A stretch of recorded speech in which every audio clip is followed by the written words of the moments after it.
Good evening, sir. Once again. Hello. Yes, sir. Can you hear me? Yes, sir. I can hear Oh, you. great. Good evening. Good evening. Yes. Do you want me to give the video now or? Yeah, you can give, sir. Okay. Before starting the session, I'll just give a brief introduction, then we can start. Okay. Yes, sir. Am I audible? No? Yes, Clearly? yes, sir. You're audible. Okay. Thank you. So, for this session, a few of the school teachers, science teachers also joining, sir. Oh, that's great. That's great. Yes, sir. Yes, sir. It will be helpful for them to enhance their skill sets in the science, in the field of science and technology, sir. Perfect. Perfect.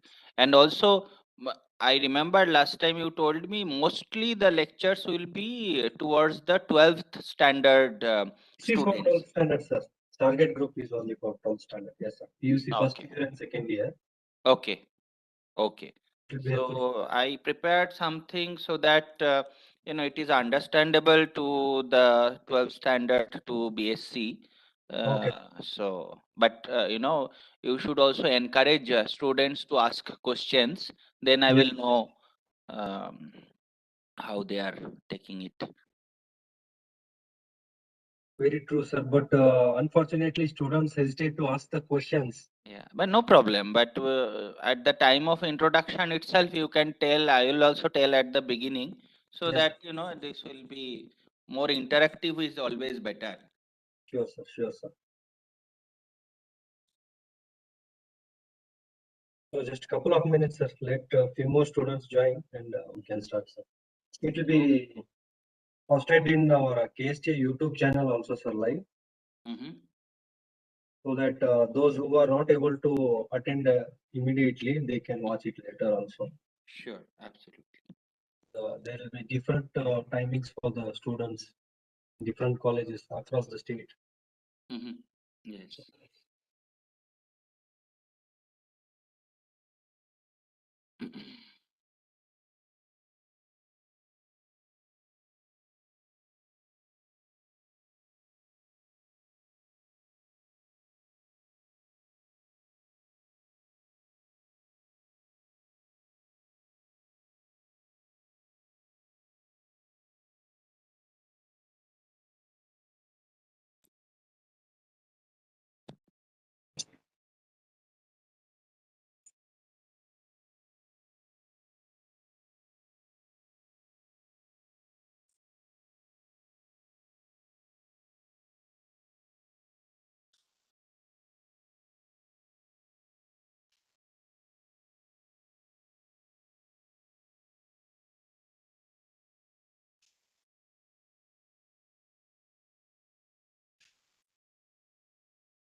Yogo, can we start?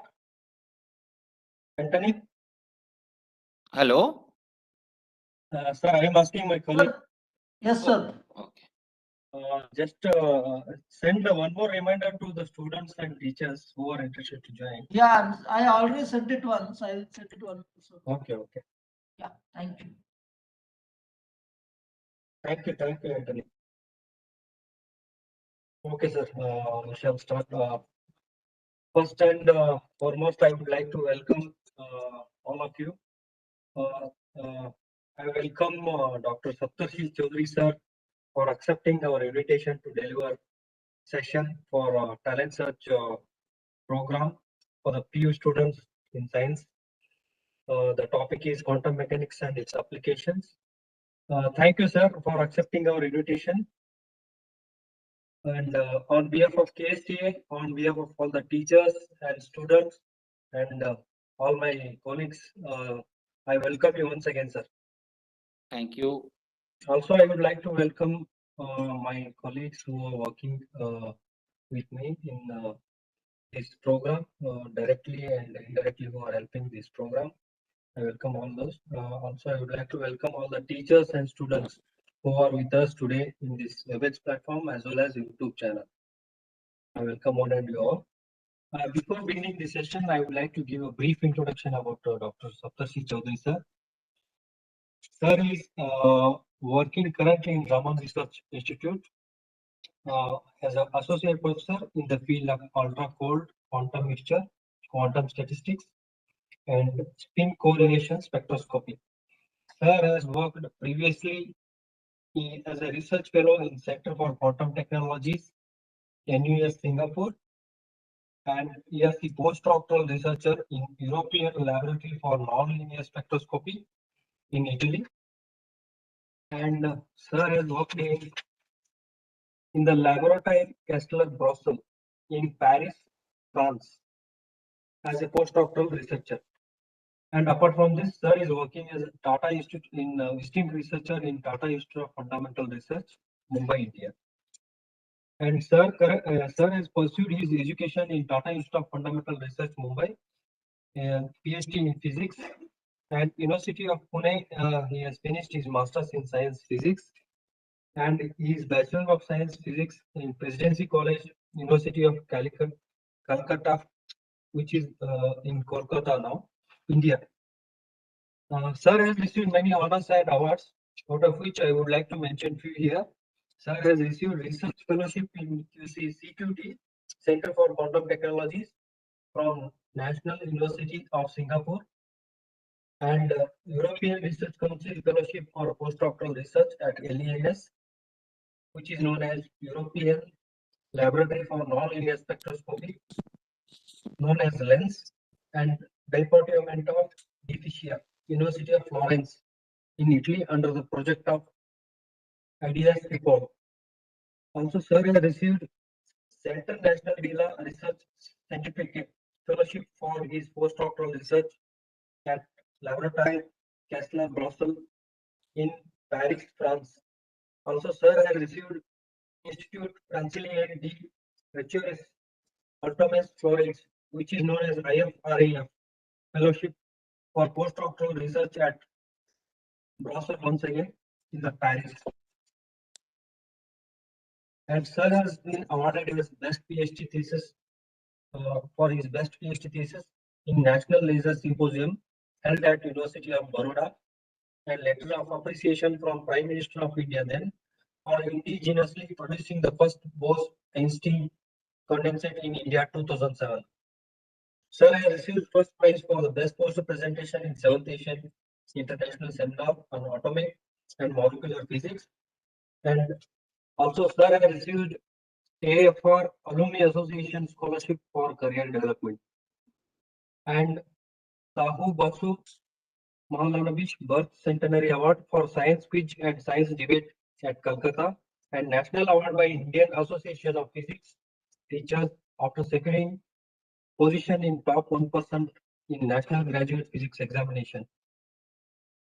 Also, Sir has received Forbes Marshall Scholarship for the period of 2 years to pursue his MSc in University of Pune.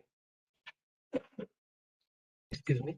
Qualified for CSIR and JRF NET scholarship for doctoral research and eligibility for lecturership in Indian universities in 2001. Sir has published many reputed national and international journal papers, and they are more than in 24 numbers, and presented seminars and conference proceedings more than 24, and he is guiding many PhD, MSc, and BSc students under his supervision, and he is currently teaching atomic molecular and optical physics graduate course at Raman Research Institute since 2017 till date and time. With this brief introduction, I welcome you once again, sir. Now the floor is over to you, sir. Thank you very much, Dr. Umesh, for this kind introduction. So, today I'll be talking about quantum mechanics and its application. First of all, good evening to everyone who is listening to this lecture. And I would like to thank the organizers, especially KSTA, Dr. Umesh, and his colleagues for organizing this very useful lecture series, Talent Search Program, and which is aimed towards the knowledge development of the PU students and also standard 12 student, if I am not wrong. And also I would like to welcome any physics teachers who would be interested to go through this lecture. So the topic of today's lecture, I was told KST would like to organize a lecture on quantum mechanics. So many of you would have already come across the subject quantum mechanics, if not have studied in detail, or if not had some lectures on quantum mechanics. So I would try to make the lecture very simple in conceptual words, and also towards the latter part I will tell some of the applications of quantum mechanics, in some sense development of quantum technology and quantum information processing, quantum computation, and secure quantum communication is a area of interest of our present government, because this is an internationally developing field of research, not just for fundamental interest anymore. There are lots of fundamental interest, and I would try to show you that what are those fundamental interests.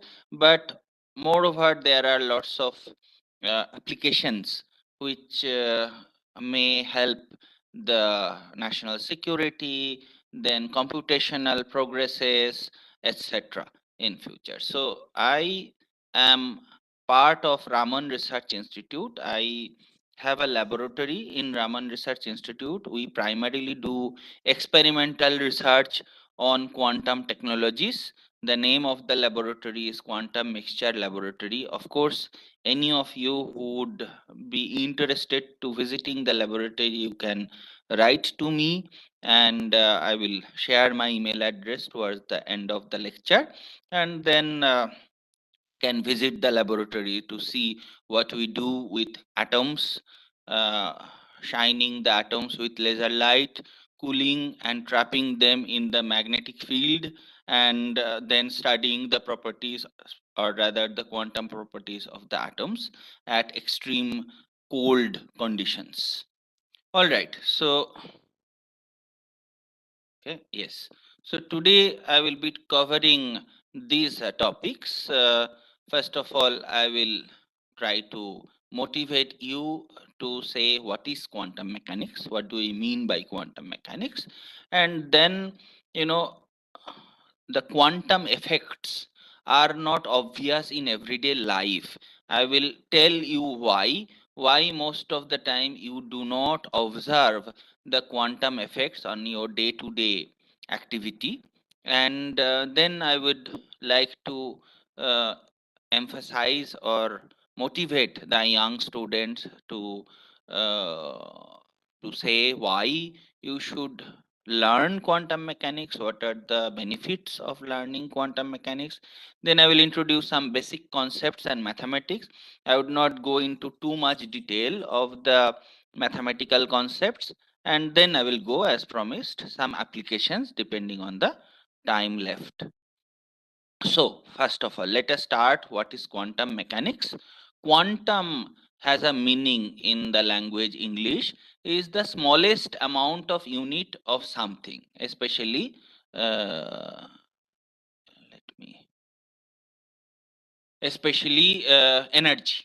So when we want to say that energy comes in units, and then we use the word quantum of energy. So this is not just linked to the energy. For example, if there are lots of money, and then the smallest unit of money, which is like a coin here I am showing, so this will say quantum of money. So and then you build up all the money using this quantum of money. Similarly, when we say light, then there is also something equivalent concept which is called quantum of light, and light is made out of particles. Now these things are quite obvious, and then these particles of light, or the smallest units of light, are called photons. I'm sure many of you are aware of these concepts. If there are any questions, you can interrupt and ask even during the lecture. All right, so the discipline of physics, where we study the small building blocks of energy, that is called quantum mechanics. Okay, so then why quantum effects are not obvious in everyday life? First of all, everyday objects are very, very large. We see collective effects rather than what individual quanta, that is the plural of quantum, they are doing. For example, the building block of light, that is photons, they are so small that normally in an everyday life you do not see one photon by one photon. For this you need a very specialized detector. Then another thing is that most of the temperatures, we are talking about room temperature, this is very high for quantum effects to show up. That means our room temperature is, let's say, 300 degree Kelvin, which is very, very high for the quantum effects to show up. You need to go down to temperature very, very close to absolute zero temperature in order to see real quantum mechanical effects. Then, as I was telling, that quantum detection of quantum requires high sensitive and sophisticated measuring devices.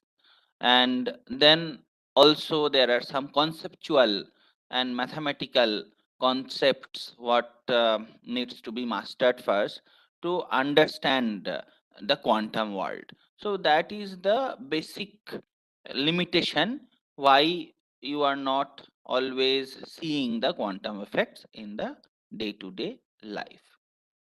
Now, why should one learn quantum mechanics?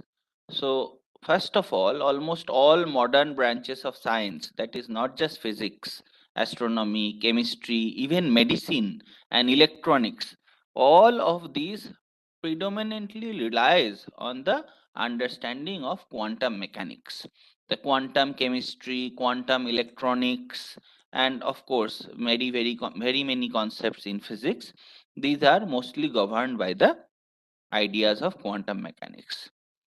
Now, quantum mechanics as a subject was developed around 1905 to 1927 or so. And during this time, many of the deepest questions about the unknowns in the physical world were answered, and still quantum mechanics as a subject are providing a lot of answers to many physics questions which were unsolved. Now, there is a modern focus on developing quantum technology, which is including the ideas of quantum computers. They are still not available in the market, but they are promising to be very, very powerful compared to the everyday computers what we can buy. And then there are very promising security protocol based on quantum algorithm, so that the banking and other transactions become very secure, so that security is maximized. And there are lots of application in the defense and secure communication base. And then also there are lots of beautiful understanding about the subject which should not be forgotten.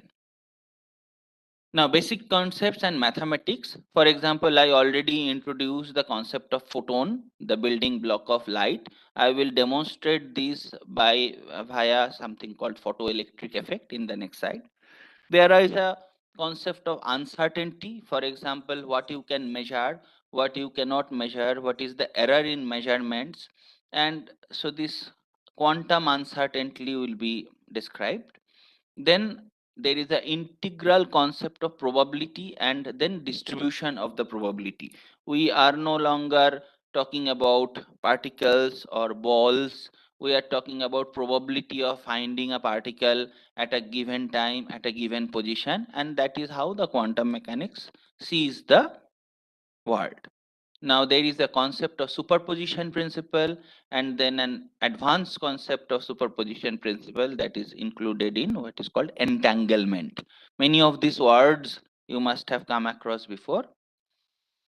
Then there will be a modified notion of how we can count one particle at a time, and then this leads to statistics, which is very different than the classical Maxwell-Boltzmann statistics, which typically you learn first, and there are concepts like Bose-Einstein statistics or Fermi-Dirac statistics depending on the spin of the particle, and those statistics are known as quantum statistics.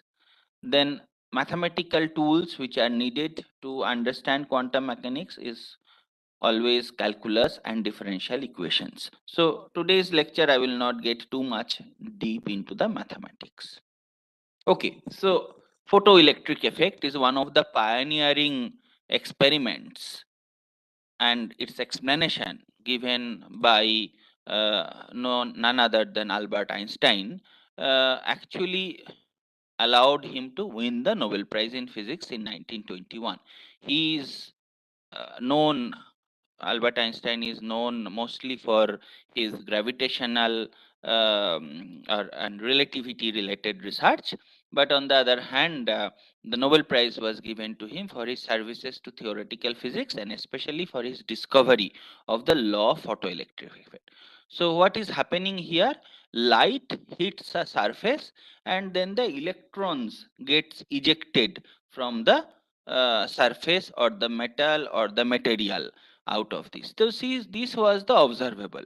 Now light hitting a surface and electrons coming out, what is so quantum about it? Because you know that electrons are also building blocks of material, and light is building blocks, means photons are building blocks of light, and then photon interacting with electron is giving rise to some kind of an observable effect of electron coming out of the surface. So you can actually say that there must be something happening with the quantum of light and electron, but there is something more subtle. For example, if you think that more is the brightness of the light or intensity of the light, then more number of electrons will be knocked out of the metal and they will come out with higher and higher velocity. And the color of the light should not matter whether you shine the surface with red color light or blue color light. It should not matter that electrons are coming out, because that's what you conceptually think, that more number of photons hitting the surface, more number of electrons will come. But in reality, quantum mechanics tells us that that is not true. The color or the wavelength of the light is very important. The energy of the electrons, that is defined by the color of the light, is absolutely necessary. This will be clear in the next slide. Okay, so what is happening is that suppose I have this kind of enclosure in which I have a surface on which a monochromatic light is falling, whose wavelength perhaps I can change, and then I will apply a voltage to see those electrons which are getting ejected out of the surface, how many electrons are coming and so on.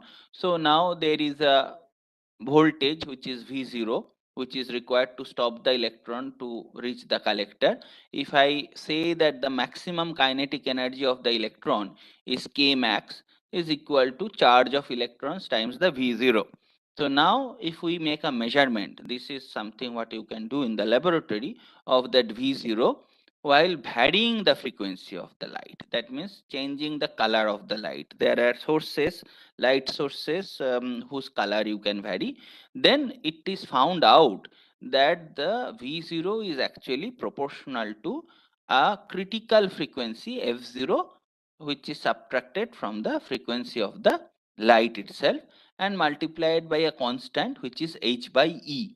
H is Planck's constant and E is the charge of the electron. So this proves that light actually comes in the packets of energy which are called photons, because you cannot have a single unit which is below this number h by E for the voltage eventually to be found, and this is very critically dependent on the frequency of the light itself.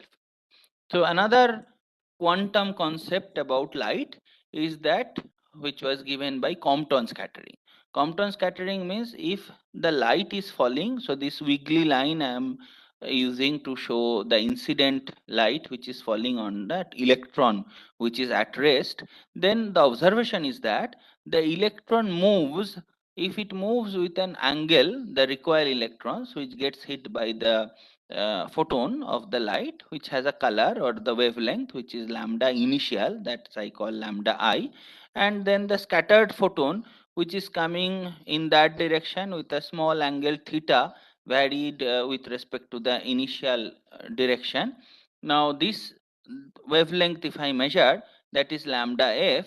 So what do I observe? Experimentally people have done that. Compton and his team of people have measured that there is a difference of the energy of the photon or wavelength of the photon, and that difference is proportional to 1 minus cos theta. Theta is the angle which I am indicating here, and then this 1 minus cos theta is again multiplied by this number h, which is called the Planck's constant, divided by mass of the electron and the charge and the velocity of light. So again there is a concept of bunches of, because nothing can be smaller than h divided by m0c in this case, and then this also proves that light is made of units of energy which is photons. Photons exchange energy with electrons, that is also proven here. The photon energy decreases on collision with electrons because that was observed experimentally. Now, many such observations prove that light comes in discrete packets of energy. It is essential to provide a quantum description of the physical world. All right, so now what is this quantum description of the physical world? Normally, if you look at, for example, a football, you would always be tending to say at any point of time, the football, which is a classical object, has a certain distance from the player who is kicking the ball. Now, quantum mechanically, such description of finding a position of an object, if it is a quantum object, that is, as I said at the very beginning, a small object at very low temperature and in extreme condition. Now, means I just wanted to show it as a cartoon that you cannot really define a distance which is very, very well defined. So there is an unknown position. There is a concept that only you can talk about the probability of finding the football at some position, but you cannot say that exactly what is the position of that quantum objects. Here, of course, this is a cartoon to make the point clear, but on the other hand, this is exactly what happens for a quantum object like an electron or an atom who is very small and then at extreme conditions like low temperatures and so on. Now this probability of finding the particle, means here I for fun wrote that finding the ball, and as a function of distance of the ball. So this is not same everywhere. So there is a distribution function of the probability, and this distribution function depends on the statistics and quantum mechanically, and how this function looks like, how wide this is, what is the relationship of that distribution function as a function of distance and so on. These are the mathematical concepts of the study of quantum mechanics, when these will be, suppose for example, mathematical questions what one needs to. So then there is this concept of so-called wave function. You must have come across the probability that a photon, or in general any particle, can be found in a position D is given by this wave function, which is typically written in the Greek letter psi, and then you take a modulus of this psi square, and this psi is known as the wave function. And the most of the quantum mechanical equations, which I will try to avoid getting into for this lecture, is actually showing the variation of psi as a function of position, as a function of time, and how they are linked together. Okay, so one basic equation which I wanted to show, which is called Schrodinger equation.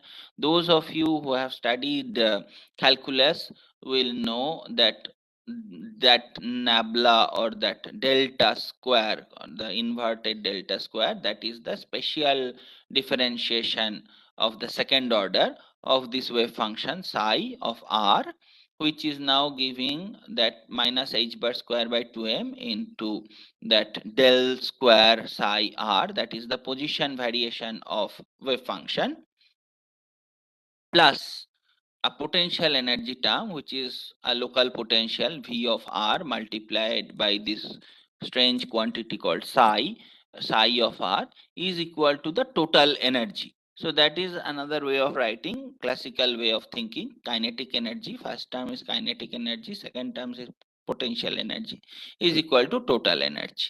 And the solution of Schrodinger equation gives rise to the value of psi as a function of r, and then how the probability is calculated. And this is a very important question quantum mechanically, to find psi.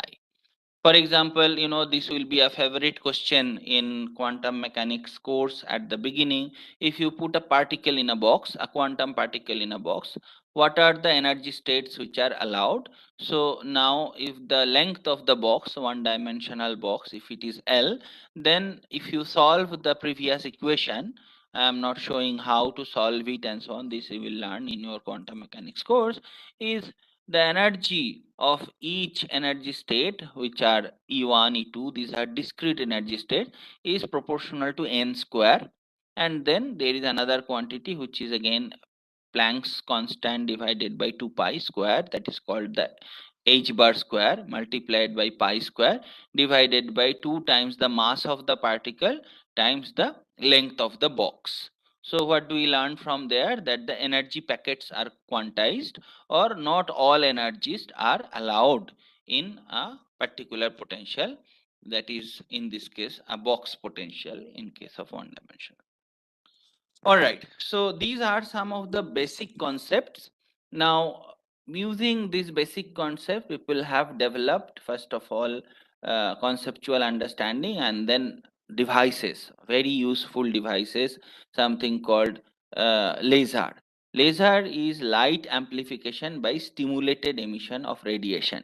Now that we have established in the previous part of the lecture that light is made out of particles or quanta, which are photons.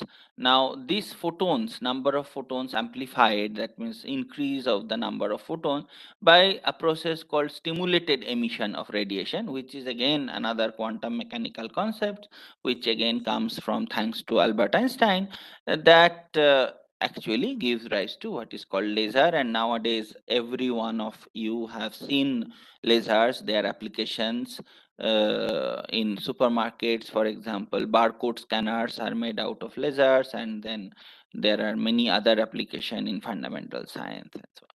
So I'll say a little bit detail about the lasers here.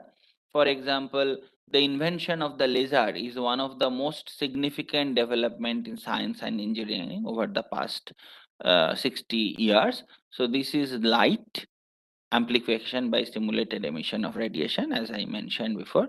So first of all, in order to understand laser, we have to see a concept called how an atom interacts with the light.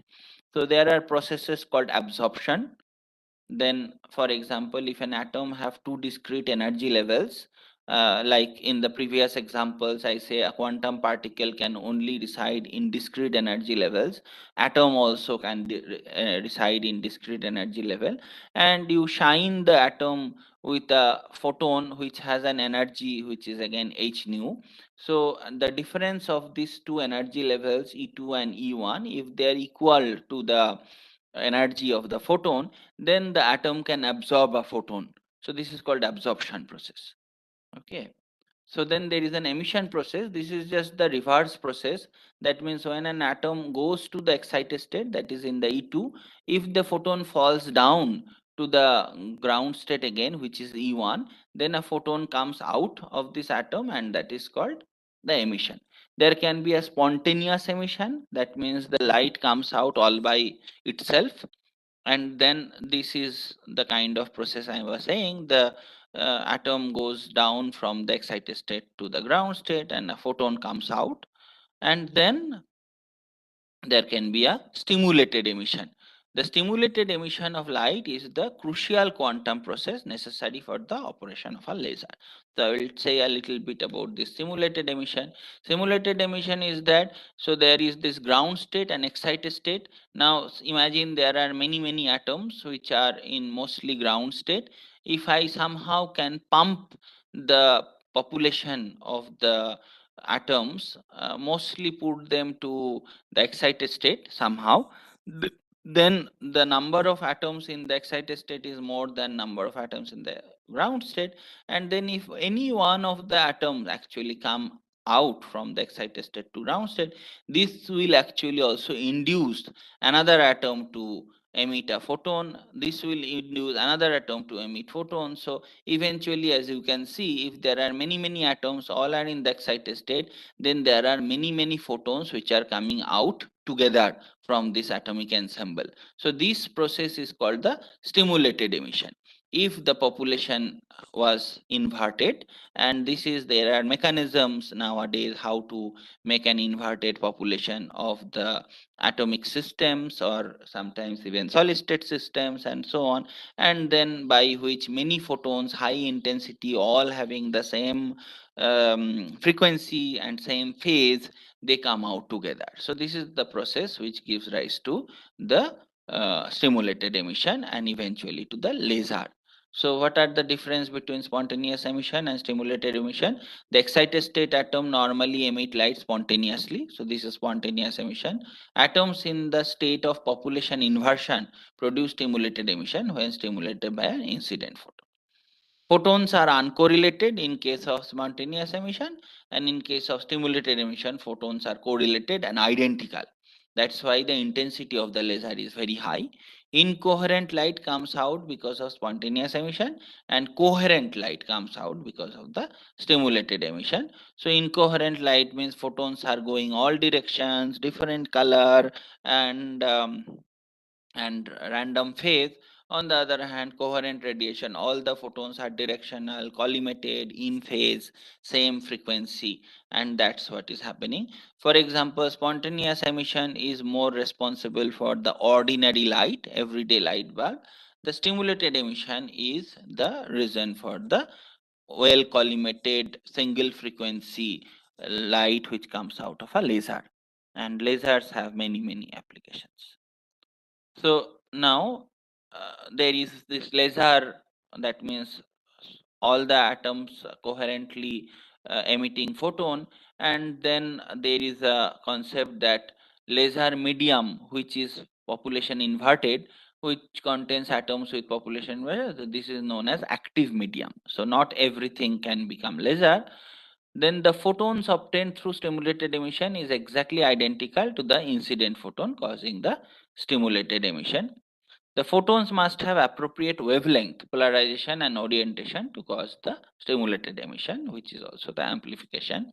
And then this is the idea that if we have a very dim light which is shining onto the laser medium, which is pumped to the population inversion source, then a very bright collimated light comes out from the other side. So this is the concept. Then another thing which is done normally in a laser, so these photons which are coming out, they are put in a cavity or a box. The three major component is that, first of all, I talked about active medium, which consist of atoms, molecules, ions, and many things are possible. That's why there are different lasers. Not all lasers are the same. And then there is something called an optical resonator. That means there is a cavity or a box, and those photons are going back and forth inside the cavity. And then there is a pumping source which is actually maintaining the population inversion between the energy level, pair of energy level in the atomic system. So now this is the idea. So you put mirrors both side of the active medium, and then one of the mirror is made partially transmitted, and then the light which is building up inside the active medium through the multiple reflection inside the mirrors, and that is the laser light which is useful for experimentation or for application purpose. So laser medium in resonator produces application, and that's what I said. There are mirrors, and then there are atoms or ions or molecules, and there is a pumping source, and this is the general concept of the lasers. The photons move back and forth between the mirrors, causing stimulated emission in the laser medium, and the coherent laser light is obtained out of the semiconductor. Now, what are the characteristics? I have been telling that monochromatic. So that means all photons are coming out of the same color or same wavelength. So they have the same frequency. Then they are coherent. Light waves are all in phase in case of a laser, and they are very collimated or non-divergent. Laser beams are directional and can travel large distances without any divergence. So people have done experiment by sending a laser light to moon and reflecting it off from the surface of the moon and measuring the photons coming back from the moon after the laser light is sent to the moon just by shining from earth's surface. So there are many types of lasers. They're called gas lasers, then solid state lasers, liquid state lasers, and then, for example, one very popular solid state lasers which most of you will be studying at some point of time is called ruby laser. So this is the first type of laser which was constructed in 1960, around 60 years ago, and then this is aluminum atoms replaced by chromium, and that's how this energy level structure is obtained, which is very convenient for the population inversion which is done by optical pumping. And then there is a pumping medium, there is an active medium, and there are oscillator mirrors, and this is a cross section of the laser, and then the red light which is shown, this is the laser beam. Okay, a lot of power can be found out from this laser, which is normally not possible for the normal light bulbs and so on. Then there are gas lasers, for example, which are called helium neon lasers. So the concept is again similar, but instead of active medium being ruby solid state, here it's a gas, which is the helium neon gas. And then there are mirrors, and all these things are the same.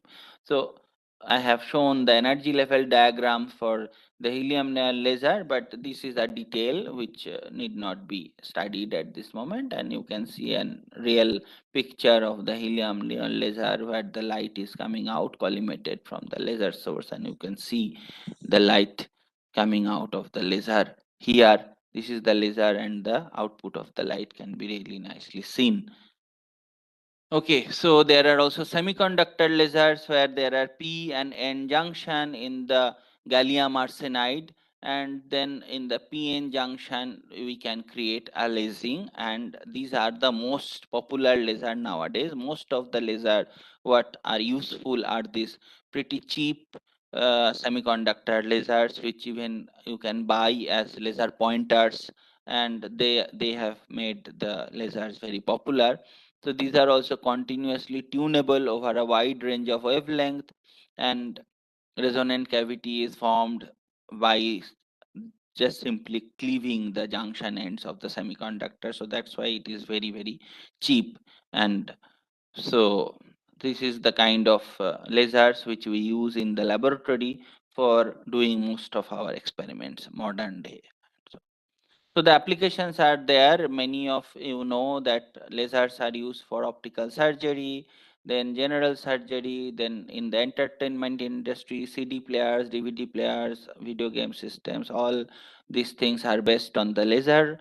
And then there is a telecommunication, information technology, in satellite communication, hologram, everywhere there is a lot of laser application, weapons, laser weapons are there, radar technology, which has developed simultaneously with laser technology, and then in research also fundamental research in atomic and nuclear physics mostly, but there are many other areas where lasers have application.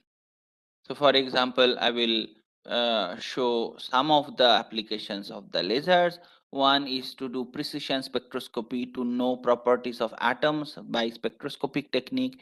Then there is something what we do in our laboratory is laser cooling and trapping of neutral atoms to know more about neutral atoms and use neutral atoms for applications in quantum tech. And also lasers are used to produce intense heat and controlled fusion experiments and so on. Means I'm just listing a very few of these. And like quantum computation and quantum communication, I have shaded these two lines in blue because these are the research what we do at Raman Research Institute and many other places in India at the moment. And so I will have a few words about the technique of laser cooling of atoms. For example, as we were saying, laser light comes in quanta with h bar k being the momentum, and then this laser light is slightly below the resonance with respect to, let's say, an atomic transition. And if the atom is moving towards the laser light with a velocity v, then there is something called a Doppler shift. A Doppler shift is something most of you have studied in school.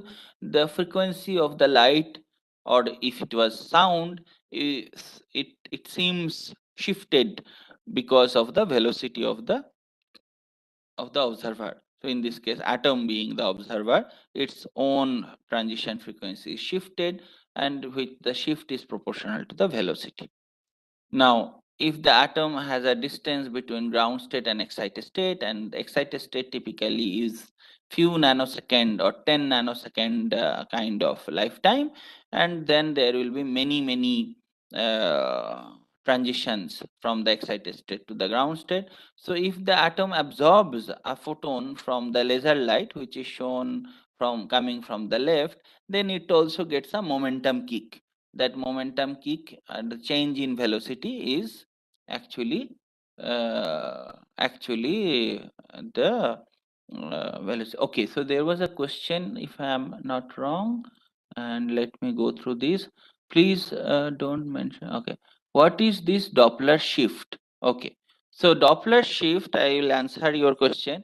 So there are phenomena where you can understand the Doppler shift. Suppose you are standing on a railway station, and then if you see a train approaching to you and which has a whistle, and if you listen to the whistle, you will see that as the train is approaching towards you, you will see the sound frequency is shifted. Many times if you pay attention, you can actually see that the sound frequency is shifted when it is approaching towards you, and when it passes you and goes in the other direction, you see the frequency is shifted to a lower wavelength or a higher wavelength depending on which direction the train is coming from. So this phenomena which happens for sound, it also happens for light. The frequency of the light is shifted depending on the direction of the motion of the observer. In this case, atom, if it moves towards the laser beam, then it sees that the frequency is shifted by exactly this amount. K dot V, K is the 2 pi by wavelength of the laser, and V is the velocity of the atom.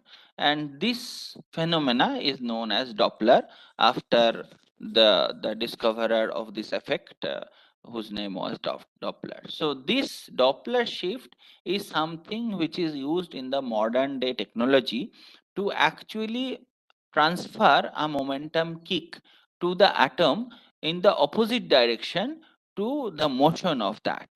Okay, and this is how it is shown pictorially in this slide, that if you have this atom, and then if you shine the atom using the laser, and then this atom now gets a momentum kick and its velocity gets reduced.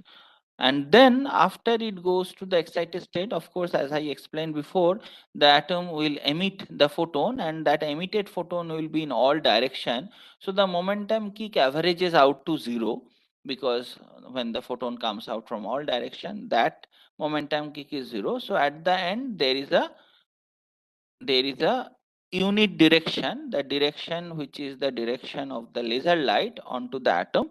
In that direction atom is slowed down.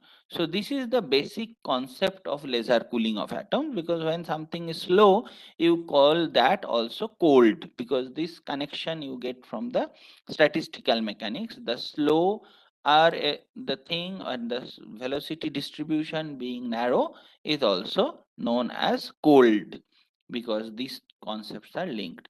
So now if you have a laser light coming from both left direction and right direction and hitting an atom, so the slowing down will happen in both direction. So eventually the atoms will be slow from these two direction, and there is a force pattern on the atom as a function of the velocity of the atom, and this is like a frictional damping or the viscous damping, and which is why this kind of configuration is known as optical molasses or laser based molasses for the atoms. Now there is a strong damping of the atomic motion when you send light from all direction, for example plus x, plus y, and plus z minus z, and then atom feels viscous force within the laser beams, and as you can see there is a cloud of atom at the center of where the laser light is crisscrossing, and these are the cold atoms which we can produce in the laboratory nowadays, and this is known as this thing called optical molasses, as I told you. But this is only damping force, no trapping yet. For trapping we have to provide a position varying magnetic field, and which causes something called as Zeeman shift of the atomic levels, which are the magnetic levels, which you might have come across, and that Zeeman shift actually causes to produce a position varying magnetic trapping of the atoms. And then since there is a magnetic part and an optical part, which is the cooling, we call this magneto-optical trapping. So there is a trapping which is because of the magnetic field, which is produced by passing currents through these circular coils, which are known as anti-Helmholtz coils in the laboratory. And then there is laser light which is shining from all direction. Both together gives rise to this magneto-optical trapping. Very nice, interesting. For example, in our laboratory, this is a picture from the laboratory of a cloud of magneto-optically trapped atoms. This white part is actually the light which is coming out of these atoms, and they are captured by a CCD camera. This is done inside an ultra high vacuum chamber, so that these cold atoms which are also trapped are not knocked out of the trap, because they are very susceptible to any disturbance. So that is why these experiments are a bit complicated, but at the end of the day you can produce a lot of cold atoms at micro Kelvin temperatures and even nano Kelvin temperatures using this thing. Here again you can see there was a picture taken out of by a CCD camera only, handheld phone camera, and you can see that these cold atoms which are radiating. So this is all what I wanted to tell you. Two applications, lasers and laser cooling of atoms, and then using this trapped atom, many things we can do in the laboratory. We are developing many quantum technology. For example, very sensitive magnetic field sensors like magnetometers, and then also secure quantum technology, quantum interactions based research, etc. So please feel free to ask more questions at the moment, or later also you can note down my email address. This is srishik@rri.res.in, and then if you send me any questions, then I'll be happy to answer even later. Okay, so the main part of the talk is over. So now any questions I'll be happy to answer.